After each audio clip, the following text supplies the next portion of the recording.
and welcome to a new episode of PR360. And I'm your host, Brett Dicer. If you could please subscribe to PR360 on all your favorite podcasting hosting sites. Leave a 5-star review if you can, and let us know how we can do better for you as well. But this week, I have Martha with me, and she is quite an interesting person to talk to as well. She's been named Power Woman of 2021, so we got some power in this podcast with Martha as well. She's helped with various different types of brands, including help create creative storytelling and human-centered brand partnerships and result-driven marketing. She's helped lead successful marketing communications with various different types of companies, including like Chinese Laundry, and she's just a really great person to have on the show. So welcome to the show, Martha. Thank you for having me. And the first question I ask all my guests is, are you a coffee or tea drinker? I'm a coffee drinker in my Kobe Bryant mug. It's my favorite mug, and I love coffee. Do you have any favorite brands that you include with your favorite mug? Coffee brands, like roast companies. I like trying a lot of the local roasters. I'm in the San Gabriel Valley in Los Angeles, so there's a lot of really great local roasters that I like to buy beans from. Nice. And I gave a brief introduction to your expertise and everything, but can you summarize your expertise to our listeners? Yeah, I'd love to. So I've worked across global brand marketing for the last 15 years in various roles. I have helped brands live their values. I've helped to position the brands for growth, and I've helped to develop global and local campaigns that position brands as cultural leaders. I've spent a majority of my career in the footwear industry. So, as you mentioned, Chinese Laundry was there for 8.5 years. I was the intern that never left, and then I moved over to Decker's Brands, where I worked on Teva, Sanuk, HOKA. And now I'm doing consulting work. So I work with a number of different brands in tech, DTC, e-commerce space. Gotcha. And to you, what makes a good story for PR and marketing? What helps with that? What makes a great story for them? That's a great question. I'm going to answer this by diving into narrative storytelling, so human storytelling. And I think what makes a great story is being able to authentically center the individual whose experience you're amplifying. So I think that's what makes a really great story. I also believe that uh, PR is such a valuable tool within the marketing ecosystem. So if there are opportunities where you want to get press or buzz, making sure that the PR team who's involved with securing that press is also involved with some aspects of of knowing what is the story that you're telling, because I think it goes hand in hand. Gotcha. And what are some ways for PR pros to get creative with their creative storytelling? Because it's one thing to talk about creative storytelling, but how can you dive into that and make sure it's the most creative you can make it? Yeah. So when I think about storytelling, I think about having really honest conversations. So when you're doing narrative storytelling or story about an individual or amplifying like a human story, I think it's really important to have an honest conversation with the subject, with the individual whose story you're telling. I also believe in the power of decentering yourself. So not sort of projecting your own personal opinions onto how that story can be shaped. And I think a really valuable way to get creative is to ask questions. Some of my favorite questions that I ask start with how, because that really allows you to open up, and it allows the person who you're asking to open up so that they can take that answer in any direction. And that's all just really valuable information for PR professionals or creatives and marketers. So, I mean, what I'm hearing is take more you out of more of it and put the person more into it. Is that what I'm hearing? Yeah, exactly. And I think you can take this thought process with, product or a service that you might be doing PR. Like, take yourself out of it and think through what is the value that we're providing? How am I going to help people understand this value? How can we communicate it in a way that will resonate? Mm. And I mean, we're talking about storytelling being an essential part of PR. So, What is some advice for creating that compelling story besides making sure that you take yourself out of it? Is there any other type of advice you have for people? Because maybe people have writer's block. And they're like, Mhm. I don't even know where to start. Yeah, and if you have writer's block and you don't know where to start, I think it's okay to take a break. Like, I think it's real. Sometimes when you're forcing it, that's when you'll find that you're having to jump through more hurdles. I think another piece of advice I would give is to be really honest. Like, don't think about manipulating the story. Think about like what is this individual's telling me, like what does the story need, how can I amplify that. I think those are really valuable ways. And I think if you're looking at the end goal, so how I mentioned earlier, oftentimes PR professionals are tasked by the brand marketing team to secure a placement on Ad Age, right? Like everyone wants, or a big feature, or on CNN, or whatever media outlet it may be. I think it's important to include the PR professional in the creative process as well, so that they can help to guide you and tell you, hey, this might not work for Ad Age. Like, I don't think the editor is looking for these types of stories. So it helps to just manage everyone's expectations. But as a creative or a marketer, I think it's okay to take a break if you are going through a creative slump. Gotcha. And should PR pros learn how to tell stories into different mediums? Because we talk about Mm. storytelling, and traditionally PR has always been about writing, which is still important. But should they figure out how to do it for, let's say, podcasting, let's say video, or any other type of other medium? Yes, absolutely. Like that is, I think it's a no brainer. It's something that you need to stretch and to build how to communicate on different mediums. I mean, if I go back and reflect on my career, I started in PR, but I really believe that one of the ways I was able to grow outside of PR and more into brand marketing is because I was able to connect the dots for people and show them how PR can be a resource to the social media team, how PR can work with the DTC or the ecom team, how it can work with, developing influencer campaigns. So I think being able to as PR professionals, we are driving narrative, right? Like we are driving how a brand or a product is going to be perceived. So that's such a strong skill set to have that can be translated to other mediums. And I think it's important to know how to communicate, how to write for, social, or for an email, or for SEO. Understanding all of the nuances, I think, is really important. Mm.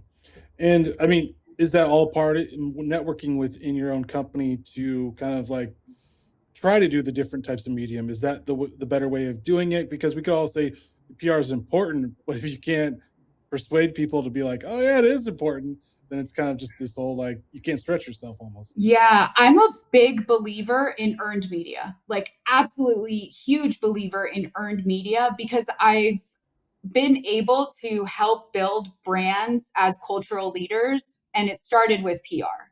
Like if I go back and I look at Teva, or if I look at HOKA, like those brands, not a lot of people knew about them, but it was the PR team who was able to help to build that momentum, build that trust, in collaboration with the social media team, with the email team, with the rest of the marketing team, with the teams that were doing events for, in person activation. So I think it's really important for PR professionals to be able to translate how they are building the brand's advocacy to other mediums.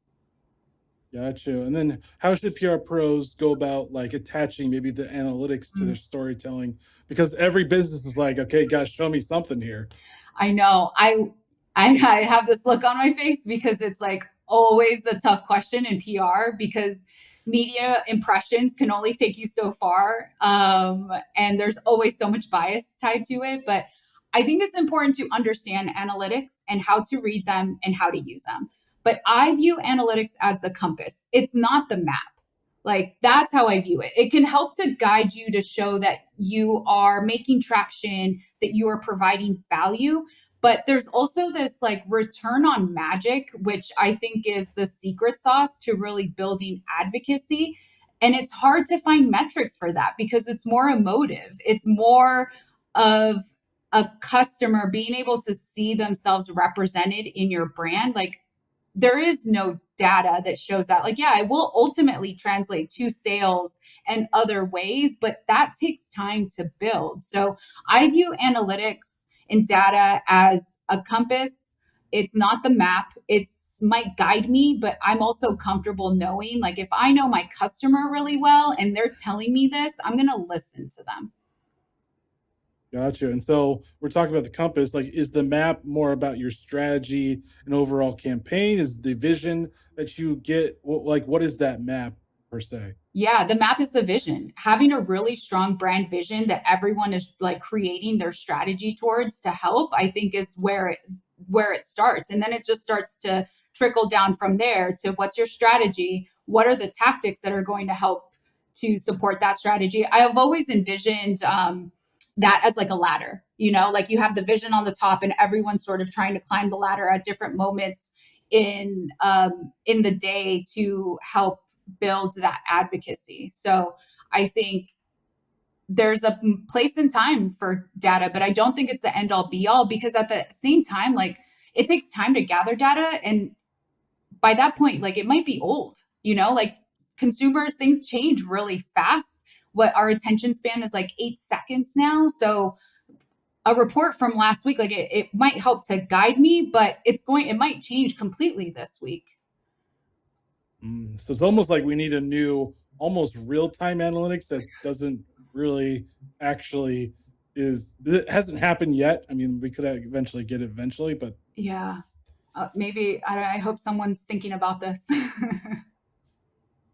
I hope so too. But as we're talking about consumers and your customers in general, how do you turn them from fans to advocate? Because I mean, some people are just like, I just want to buy your product, whatever, and some actually might really want to be like love your brand and want to be almost like your almost outreach person, but Yeah. without. So how do you do that? Yeah. I think it's okay to have both of those, right? And understanding that one consumer wants to be spoken to in a very direct way. They want to gather all of the information. They want it to be simple. They don't really care about the emotive. They don't want their heartstrings to be tugged at. So I think that, like, accepting and knowing, like, that's one completely different strategy and way that we're going to communicate to them.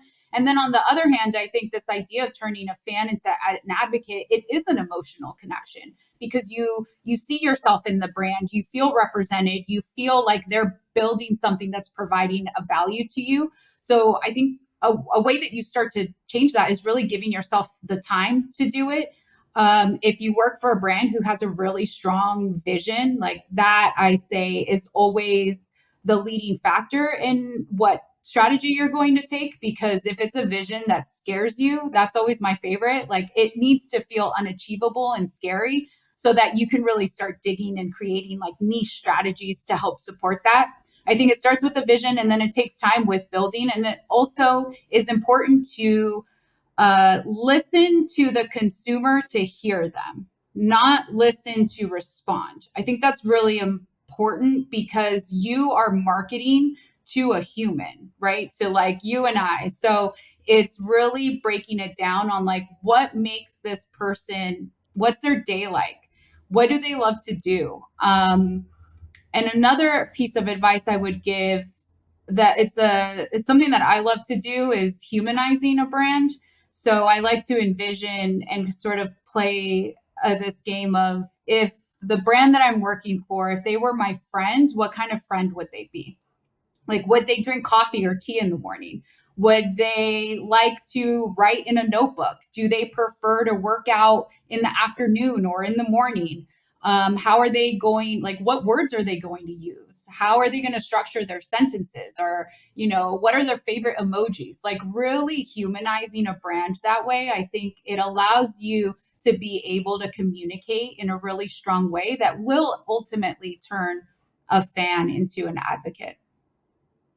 So it's almost like creating a character Hmm. of your brand or creating a person of your brand. Yeah, humanizing it. I think it's so powerful. That's a really powerful way to help people feel like they have a connection to a product or a service.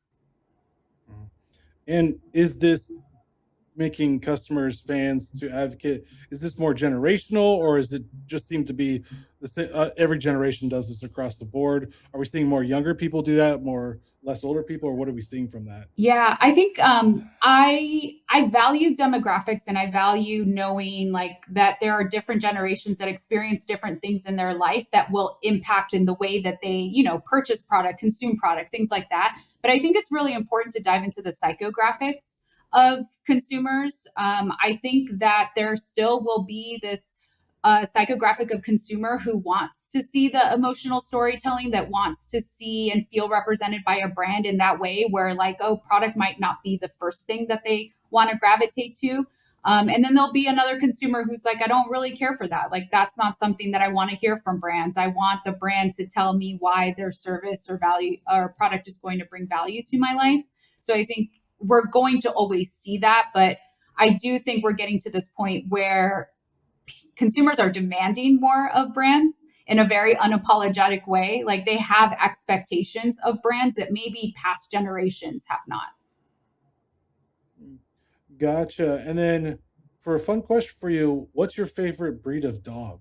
I know you're a dog lover. I am a dog lover. I have two. If you know me, you know that I love my Benny boy. He's an Australian Labradoodle. He is perfect. So I love Australian Labradoodles. He also like has he has human eyes. I swear he was a human in his past life. And then I also love Pomeranians. That was my first dog that I had in my 20s that I brought home without asking for permission. And they just have such a special place in my heart. I also grew up with Pomeranians. That's fair. That's fair. And any final thoughts for our listeners? Final thoughts for PR professionals. I had a friend who I was working with a long time ago that always would say it's PR, not ER. And that would always just help me to chill out in moments of urgency, because I think we all know, like with PR, everything is urgent, everything is due yesterday. So I would always go back and just remind myself it's PR, it's not ER. Like, I'm not saving anyone's life right now. I'm doing something fun. So I would just share that with people, because I think this being in PR is a really fun job. So just don't let the stress of it get to you. Relax a little bit every once in a Chill while. out. Yeah. All right. Well, thank you, Martha, for joining PR 360 and sharing your knowledge on PR. Thank you for having me. And thank you for listening to PR 360. As always, please subscribe to PR 360 on your favorite podcasting hosting sites, and leave a 5-star review if you like this. Also, subscribe to the YouTube page as well, and join us next week as we talk to another great thought leader in the PR industry. All right, guys, stay safe, chill. Remember, it's PR, not ER, and see you next week. Later.